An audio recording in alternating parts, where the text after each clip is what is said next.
Hi, everybody. Welcome along to episode 33 of Percussion Discussion. Hope you're all well out there and enjoying our interviews. Please feel free to check out our social media. We've got Facebook, we've got Instagram, Twitter, and of course, our YouTube channel. Please feel free to subscribe to that. You won't miss any of the interviews that have got coming up or that have already been. On to today's guest, a guy with an incredible story. He moved over to the States from Sweden at the age of 20, and he's carved out an incredible career as a drummer. At the moment, he has been playing for Billy Idol for 9 years. He's got a great story to tell. He's an incredible drummer. It gives me great pleasure to welcome Mr. Erik Eldenius. Of course. Thanks for having me. It's a real treat. So look, I always generally start the interviews by saying, you know, this is we're in a really weird time at the moment, and it's been pretty challenging for everybody, musicians and people in the arts more than most. How have you got on? Have you managed to keep busy? Because I know you've got a really lovely studio as well. So you managed to keep going. You know, that's definitely been the saving grace for me to have that. So at least I've been able to, do some recording for people and have some production jobs. And but I would say 85% of it is basically people just sending me tracks, and I just record remotely with them. And so, yeah, that's kind of what's been keeping me going. So I feel very fortunate in that regard. So, I mean, it's great. I mean, obviously, it keeps your playing chops in and your production and recording chops as well. That's quite important, isn't it? You need to do it. Yeah, I mean, I kind of made a pact with myself that I wasn't just gonna, like when this sort of daunting thing became a reality for most of us. When was that? Maybe May or June. That basically you're probably just going to sit at home for another year. Kind of made a pact with myself that, listen, just don't sit at home and watch Netflix and eat chips and just let yourself go, not just mentally, physically, and playing wise. So I would say for most of the time, I was able to keep a pretty good, healthy routine going. Yeah. And, that was just as important for me as it was to have a studio. So at least I can make some money. Yeah, absolutely. You got to just stay productive, haven't you? And the thing is now, when hopefully in I don't know, come summer, COVID will hopefully be under control and we'll be able to go together and play and do some gigs. You're going to be ready, aren't you? Your chops are going to be right, and you just get on and do it. Well, there's always, I usually give myself a month or so to really get into it. And, it's so different from, sitting at home playing through a bunch of Billy Idol records. That's one thing. And that's obviously what I do a lot of the times, just to prepare for the tours. But there's a whole other thing that happens, obviously, when you have a huge audience in front of you and the adrenaline of everyone in the band and the audience. There's only so much you can prepare for that. So it's almost like preparing for a marathon in the sense that you just, I give myself a month at least. Yeah. So, things have been moving along pretty fast here in the US. So I'm not going to say anything right now, but, we've definitely been given some optimistic news in terms of when we think we're going to be able to start. So that's been a great motivational aspect of it. Yeah. Finally, some light at the end of the tunnel. Yeah, I was just going to say the same. So that's great. I mean, we're getting that in the UK here as well, and here in Whisper. Yeah. So let's hope it all comes together at the right time, and the tours can happen and get out and do what you do. That's the plan. So look, let's go back to your beginnings, if you like, before, where did music begin for you? Where was your love of drums? Where did it come from? Well, where it came from, I'm not exactly sure, but I definitely know that it probably started somewhere around the age of 3 or 4, watching The Muppet Show. Yeah. Falling in love with Animal. Yes. No, all joking aside, that's kind of when I developed an interest, according to my parents. And it was a very musical household, even though none of my parents are professional musicians. There were always instruments around. guitars, piano, all kinds of percussion instruments. So it was just something that I started doing, tinkering a bit here and there on some other instruments, and then moving on to more percussive stuff. And I think, like most parents, they can probably figure out like, oh, this is kind of where his natural talent is lying. And so luckily they got me a set of drums when I was around 4. Wow. Yeah. Early starter then. Yeah. Yeah. So, and from there on out, that was it. There was like no other option, when it came to anything, really. It was just day and night. Yeah, sure. And obviously, I mean, at 4 years old, it's hard to say what were you listening to at the time. You don't know what you're listening to when you're 3 or 4 years old. But what's your earliest memories of listening to music? What can you remember? Like the first thing you thought, yeah, I like this. You remember? Yeah, I was really, really into the Beatles at an early age because of my parents. Right. And also growing up in Sweden, I listened to a lot of ABBA. Okay. Nothing wrong with that. What's that? I said, there's nothing wrong with that. That's okay. No. Oh my God, no.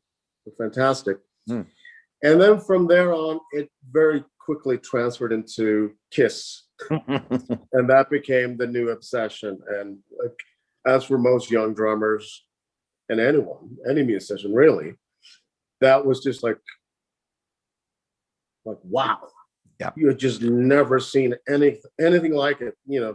The combination of, obviously the music, but, theatrics, makeup, explosions, and it just changed my life. And now that was just one of those things that like, okay, now I know what I want to do for the rest of my life. Sure. And of course that transferred into all kinds of music, but those were kind of the early memories of listening and really getting interested in music. Well, I loved Kiss as a kid. I mean, I think Cold Gin was the first song I ever played. Oh, really? Oh yeah, long time ago. And then but a great band. I mean, what's not to like about them? Hooky songs and just great. It's great stuff. And they get a lot of slack. A lot of people that didn't grow up with it don't really get it because they just see the kind of theatrical aspect of it, maybe. And unless you were a diehard fan as a kid, I don't think it's something you can really get into later on. You know what I mean?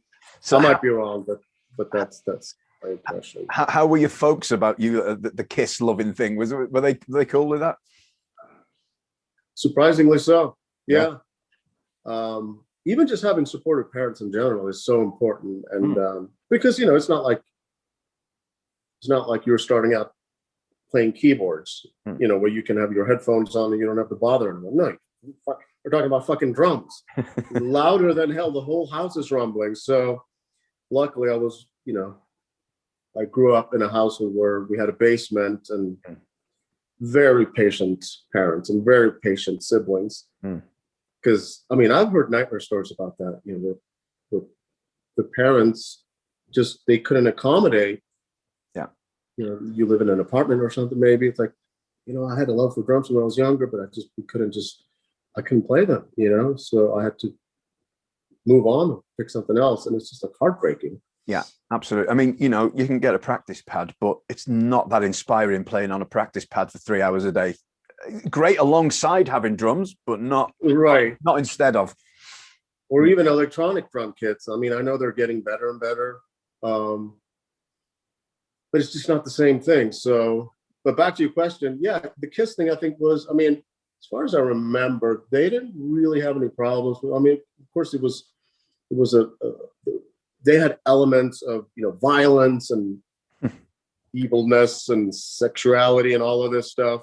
And of course, my whole room was covered in the posters with Gene with blood everywhere, or women tied up, and like I think they understood that. I understood that it was all about the theatrics of the band. It's not like I was, listening to Marilyn Manson growing up with him strangling people and shit like that. So, I guess Kiss to you was the Beatles to your parents, I suppose, in a way. Yeah. Yeah, same kind of thing. In a sense, yeah. I mean, it was A little bit more extreme. probably just yeah, a tiny bit maybe. But no, I mean, I was equal into the Beatles as I was into Kiss, I think. So, yeah. Oh, that's cool. Good roots to have, I think. So I have to ask, because I'm a massive Kiss fan. If you had to play, or if you could choose one Kiss song to play with the band, which would it be? I know which mine is, but I want to know yours. Man, that's a tough one. Probably Calling Dr. Love. Really? Right. Okay. Good song. Yeah. It was just, that one is all Naked City, maybe. I know these are later on, like Rock and Roll Over and all that stuff. Yeah.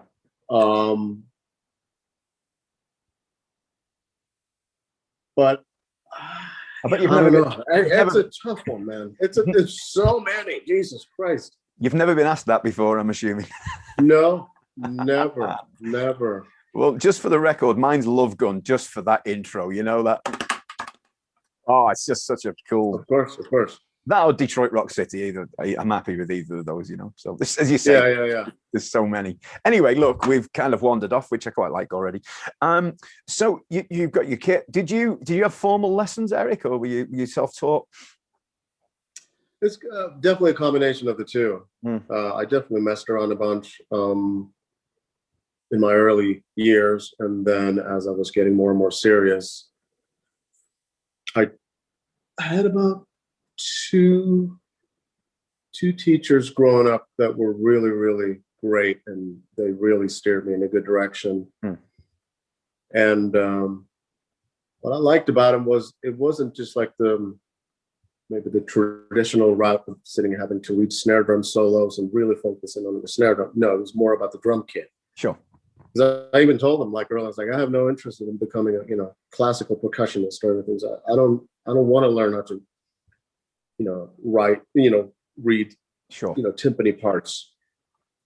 So I was equal into rock and roll as I was to jazz. So I was studying a lot of jazz. I was playing in big bands and stuff like that, learning how to read music. Sure.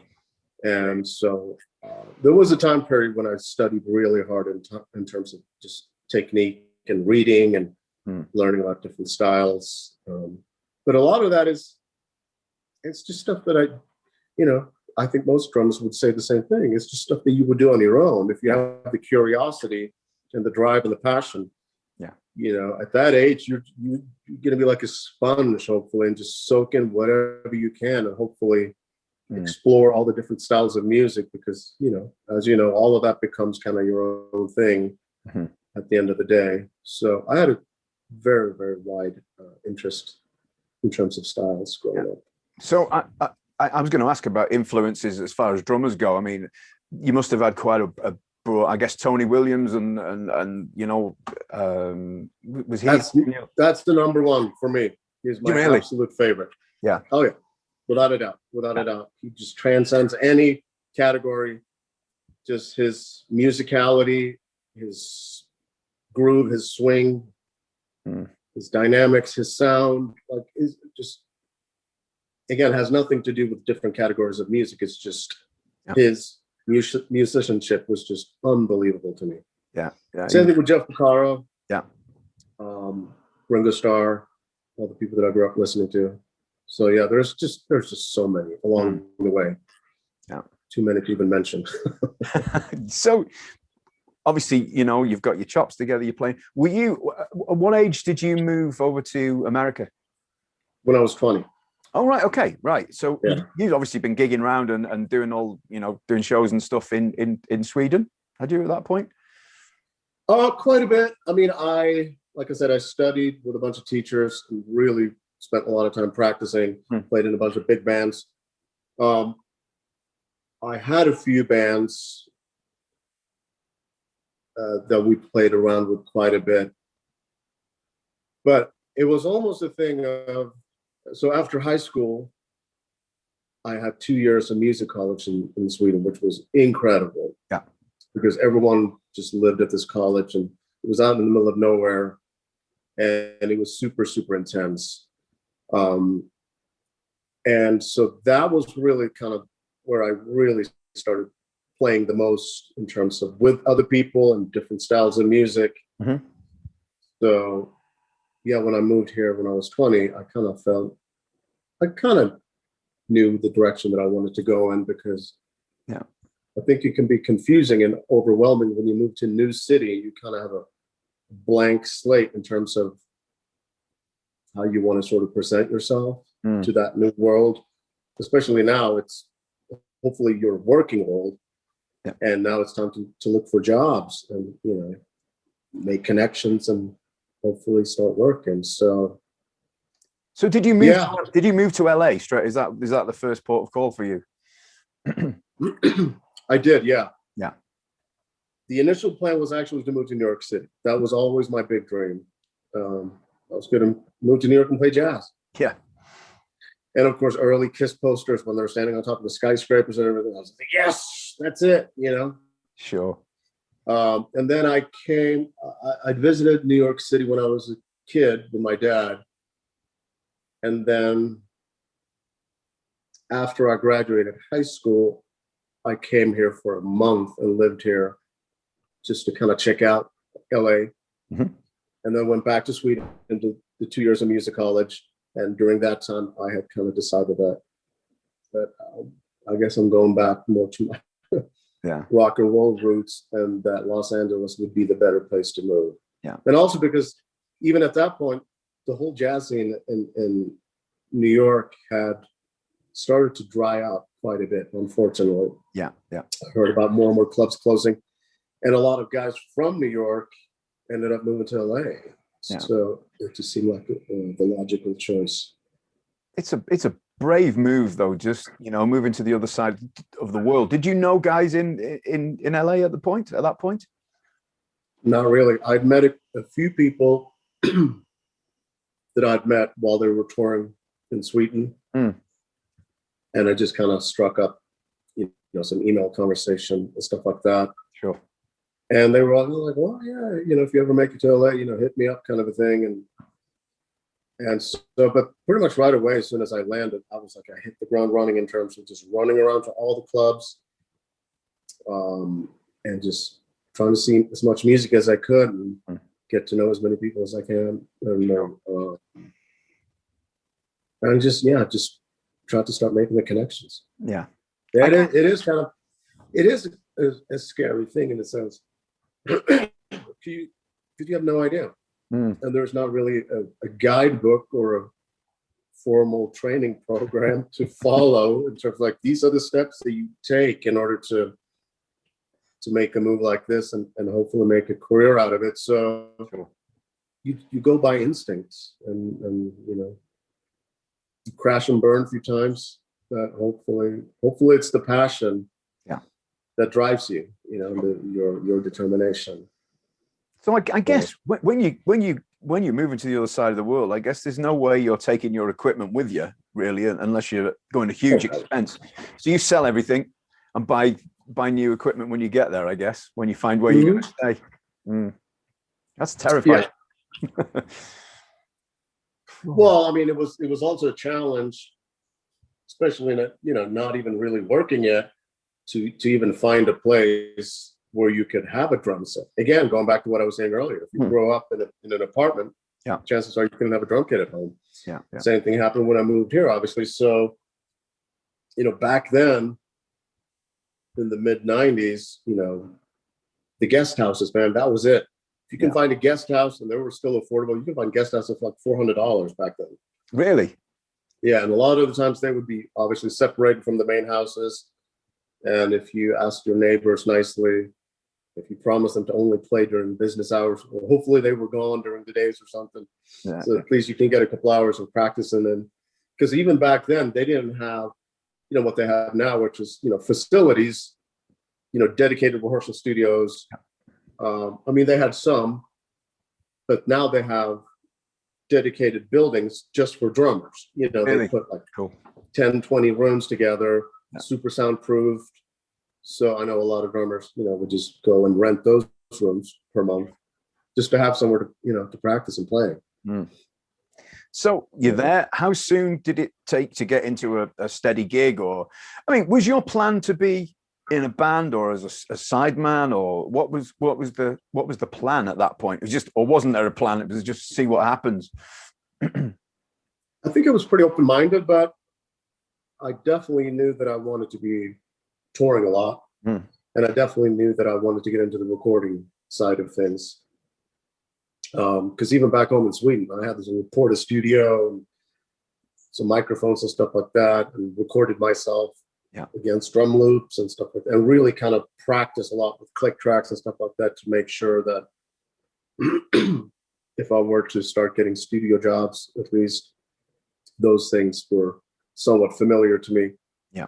But yeah, I think this being a session drummer and a touring drummer, those were definitely the two things that were the focus. I had a few situations in my years of living here where I have been in bands. That tends to be a little bit more difficult. But yeah, I mean, I got into my first steady touring job just after a couple of years of moving, luckily. And I met this great guy named Barry Squire, who was basically working as a coordinator between like record companies and management companies. So let's say so-and-so just put out a new record. And now the record company is calling Barry to say, hey, we need a touring band for this new artist.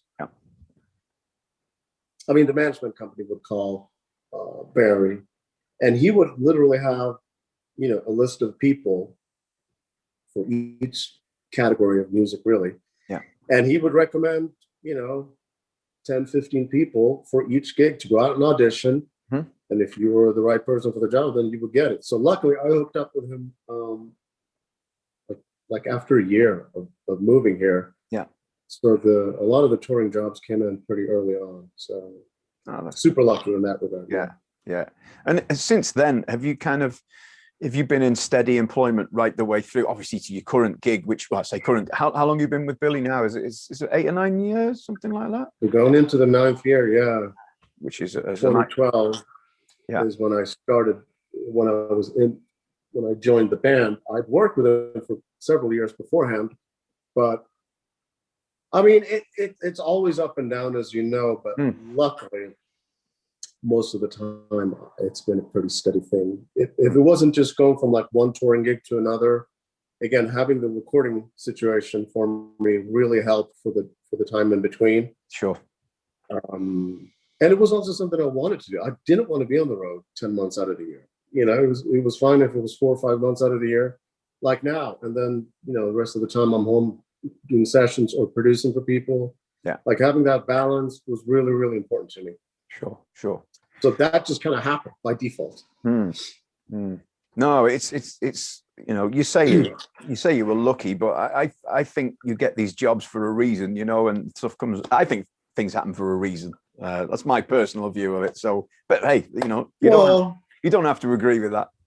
I think I do. I mean, obviously, you progress in certain areas musically, and therefore you will meet more like-minded people. And that will probably set you down a path to hopefully you get employed a little bit more often. So, well, amazing stuff. Now, how long was it before you joined Billy? Well, you said you did some stuff with Billy. How long after being in LA did that happen? Was that quite a while, or?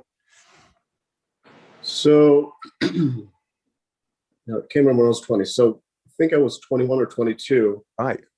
When I had, again, through this guy, Barry Squire, I had been hired to work with this new artist named Nick Frost. Okay. And his producer was Keith Forsey. He's the one that hired me for the job, who, of course, produced all of those Billy Idol records. Yeah. So that was not really a straight touring situation at all. What it was like a development deal that Keith had with Nick. So we would stay in town and just write music, record, do some local gigs, and just kind of hang out, party together, do this and do that. So I became good friends with Keith, and he started hiring me for pretty much everything that he was producing as well. Yeah. And that led to the studio owner, Brian Reeves, where he did all of his production work. And he's also a producer himself. So then I started working for all of those guys, and that led to Giorgio Moroder and Harold Faltermeyer and all these different people from that time period that did a lot of work together. And I sort of became like the house drummer for all of them, which was amazing. Yeah, just a bit. And then I remember one day when we were sound checking with Nick, Keith told me that, hey, Billy is starting to write some new music again. And we're going to go into the studio next week and cut some new tracks, some new demos. It's like, you want to do it? And I was like, yeah, let me have a think about that. You know what? I'll have my people call your people. So I said, of course. Amazing.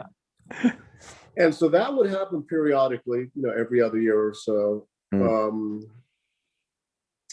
then eventually in 2011, Harold Faltermeyer, who also did the Majestic Top Gun soundtrack, right? That Steve Stevens played on. Yes, of course. I'd forgotten about it. Yeah. They were working on another Majestic piece, and Keith was producing it. So I got called in to do that. And just a few months after that, I also get a call to come in and re-record Rebel Yell and Dancing with Myself. Yeah. And it was a great challenge because we had to make it sound exactly like the original recordings. Yeah. Just part-wise and sonically, every fill, all of it. It was a wonderful challenge. Yeah. So both of those two things happened in a fairly short time span. And shortly after that, they needed a new drummer. Yeah. So I guess it was one of those things where like you start on the outer edges and you get closer and closer and closer. So it was almost like it felt like all roads at that point kind of led to this job. Yeah. And of course, Keith was a strong. He was a big part of that in me getting that job. But I think all of those things that I'd done leading up to that hopefully felt like a natural choice for them. Yeah. So at least they gave me a chance. And so, yeah, luckily it's worked out. I think the job's yours now, definitely. It's been a while now, hasn't it? Is it well, it's a stupid question, an enjoyable gig for you? Of course it is. Yeah. Because and I say that on every level. Musically, it's a given because fucking hell, those are great songs, and as a drummer, it's obviously fantastic. Yeah, to play them. But every aspect of it, like the guys in the band, we all get along so well, and it's just a wonderful time to be on tour together. Yeah, as you develop a second family with this, and of course. There are nightmare stories out there of people not wanting to travel together or not even speak to each other until they're on stage together. But that would be horrible. Yeah. This is completely opposite. We go explore the cities together. We take little trips together. We eat together and, actually talk together. Yeah. It's the way it should be, isn't it? Let's be honest. Yeah. It's the way it should be. Yeah, absolutely. And as far as touring goes, does he tour a lot these days? I don't know that much about the touring commitment of Billy Idol, but enough. Certain years have been busier than others. Yeah. I think I was lucky because when I joined, it was almost like, I don't know if resurgence is the right word because that could be, could be taken as an insult. But I knew that he had not been touring as much before I was part of it. Mm-hmm. And so I kind of came along for an upswing, I think. And he had put out new records. Of course, then you start touring more, you start doing TV shows, and that just opens up all kinds of incentives. Sure. And it's been a pretty steady run. I think maybe if we had the slowest year, maybe it was like 3.5 months, 3 to 4 months out of the year. Yeah. Yeah. But it's never really more than like 5, maybe if you spread it out. Mm. And then in 2015, we started combining that with some residencies in Las Vegas. So then we would be there for like a month. Yeah. And I think that was a nice thing for, not just for him, but for everyone, is because, you know, of course, you're touring together, you know, even though we all love each other and whatnot, sometimes you just need a break from people. Sure. And also just from the traveling itself. So having these, you know, residencies throughout the year here and there really help, because we're still paying 3 to 4 times a week. Yeah. But you don't have to get up the next day and get on a plane. Yeah. You can just go to the pool. Just do one sound check, and that's it for the however long. Sometimes that's exactly. Normally we don't even do them unless there's a new song that needs to be learned, or if there's some technical issue that needs to be worked out.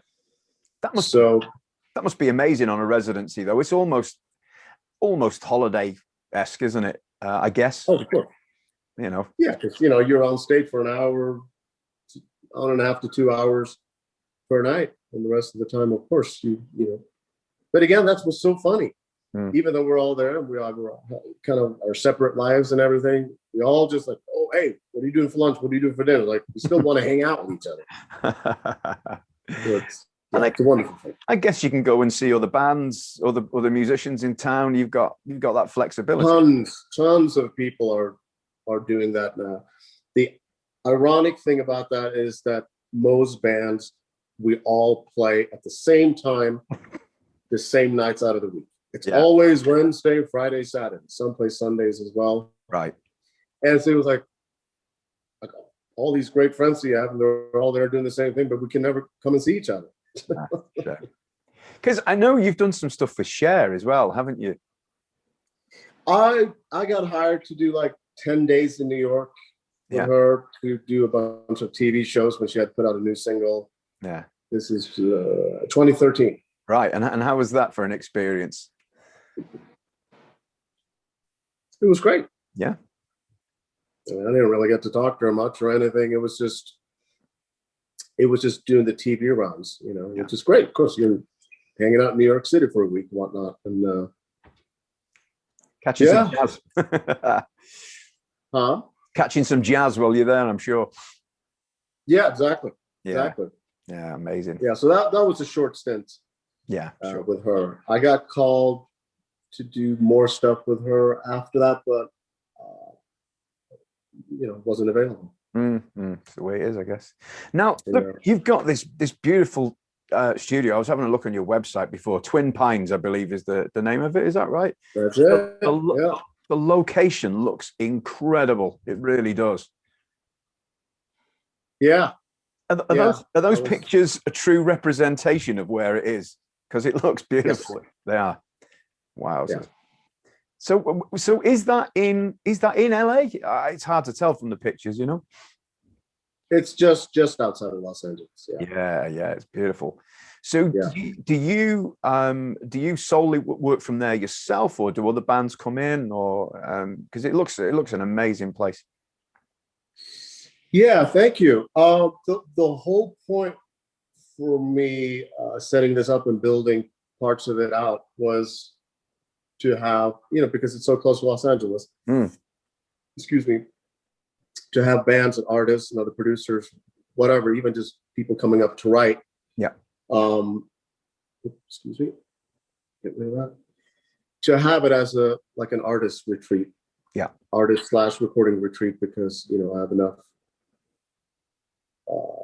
guest rooms and things like that here to put people up, and because it's so different, and such a different environment, and I mean, there hasn't been a single person that's been up here to record or just to visit that have just sort of marveled at the idea of how you can be this close to Los Angeles and have it still be so different. And who doesn't love to be out in nature and be surrounded by mountains and pine trees? Yeah. And especially when you're a creative person. So I've had a bunch of bands come up here and stay. I stay for a long weekend, and it's a wonderful thing, because you basically live, eat, and breathe music together. And something magical can usually happen, you know. And because I remember, you know, and to this day, I still, you know, check out those websites, or, you know, even sometimes from, you know, recording magazines and whatnot, you hear about these bands that, you know, they went up to, like, you know, Bearsville or somewhere in Woodstock or some other places in the world. And we all lived there together for like 2 weeks and made a record at this remote studio. Like, it was just something about that always was super exciting to me. So I was lucky to be in a situation where I was like, you know what? I can do that. Yeah. Why not? Give it a try. And the ironic thing is, it was right before COVID hit. Oh, was it really? Oh, yeah. Okay. That's when it started. That's when the studio was started. That's when I basically opened up. And so it was a catch-22 with that, obviously, because, like, here we are. All the tours have been canceled. And now I'm basically open for business, and everyone is in lockdown. So it's like, oh, well, that's weird. Yeah. What am I going to do now? But it certainly allowed me to stay occupied with, because it was a lot of construction and dialing in of the studio that needed to be done, not just with equipment, but just, you know, the physical studio itself. Sure. And making it look right and sound right. And so that kept me distracted for quite a bit of time. And I was also in an environment that was so beautiful, and I wouldn't have to be stuck in the concrete jungle of Los Angeles. And so slowly but surely, people started to feel more comfortable. And of course, everyone would get tested and stuff like that, and quarantine for like a week before they came up here. And then I think slowly but surely, people started showing up. Yeah. So yeah, it looks an amazing space, and yeah, thank you. And obviously, being the geek type drummer that I am, and most of us are, I couldn't help but notice some of the beautiful looking vintage drums that you had in there set up as well. I guess you like the vintage stuff as well, I'm guessing.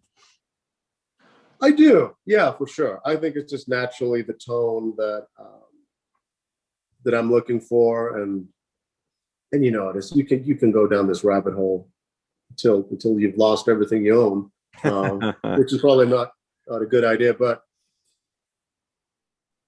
you know, it's especially with vintage drums, like, you can't just like tune them differently every day or even every week. Like, they've been alive for such a long time that they've found their little home in terms of where they live, tuning wise, the tone, where the head is naturally now. Yeah, I know exactly what you mean. Yeah. So therefore, you need more drums than you probably should have, because, well, if I want that tone, then that's what this drum is going to give me, that naturally. Yeah. I don't want to mess with the tuning, and you probably go through this too. I'm definitely afraid of changing heads on vintage drums. Yeah. Because they've been on there for years, and it might take another 2 years before they're going to sound good again. Yeah. And I've made this mistake several times, like the day before a session. It's like, oh, you know, I want to use these drums, but man, I can, these heads they're far gone. Yeah. You know, the night before, put on a new head, and it's just like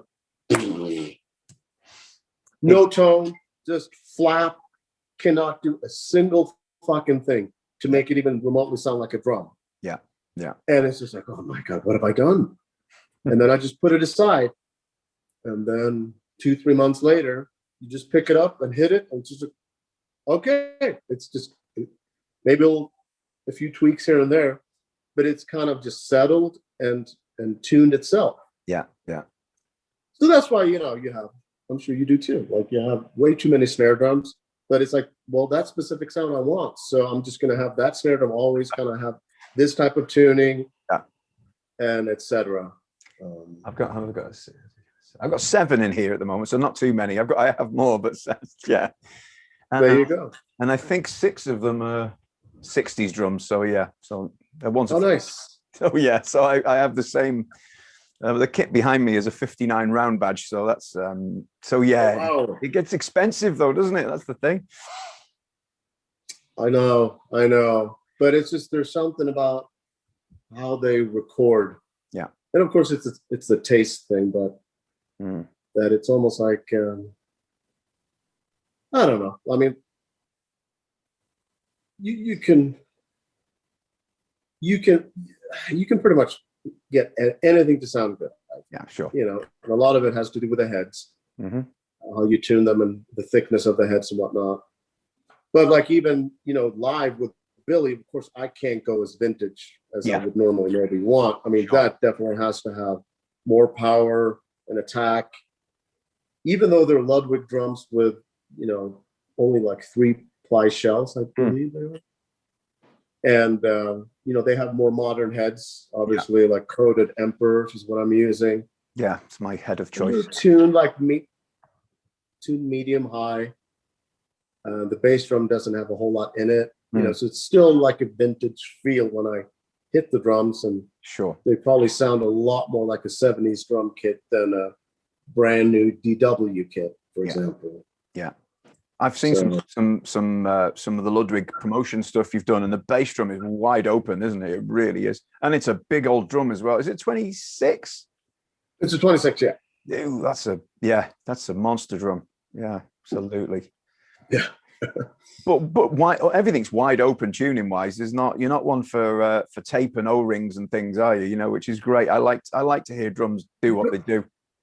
Yeah, very little. I think it was at one point where we had to sort of you know, put a little something inside the kick drum because it was getting a little too out of control. It's like, you hit the bass drum and it rings for the whole song. You know, doesn't always work. But you know, back to the vintage stuff very briefly, and I've mentioned this to a few guests, and I like the fact that vintage drums have had a whole other life before you or I have owned them, and we don't know where they've been, where they've played, what they've been through, and I really like that side of vintage stuff. You know, I don't know if you relate to that or not, but I know I do.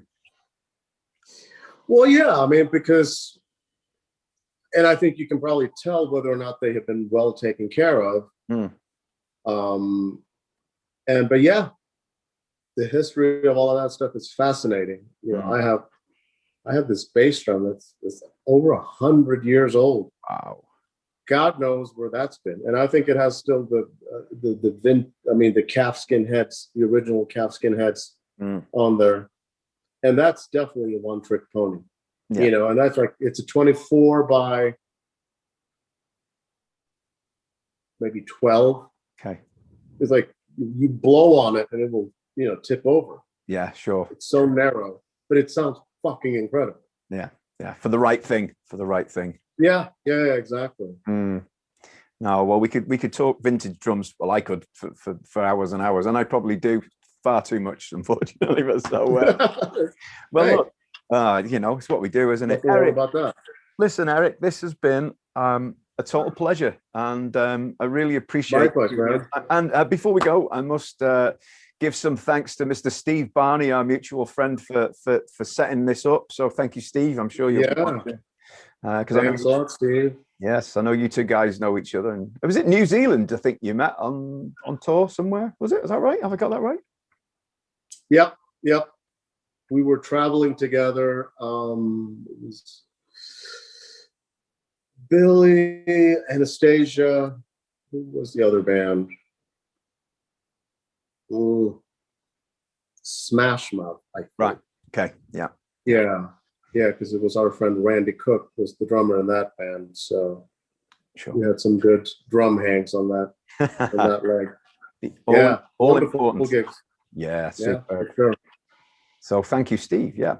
Hey, look, Eric, it's been a pleasure. Thanks so much for your time. Really appreciate it. My pleasure. Thanks a lot. My pleasure as well. And I hope you get out touring again soon. And I hope the studio really sort of picks up and takes off for you. Thanks very much. See you again. Yeah, you got it. Thanks, Matthew. Cheers, mate.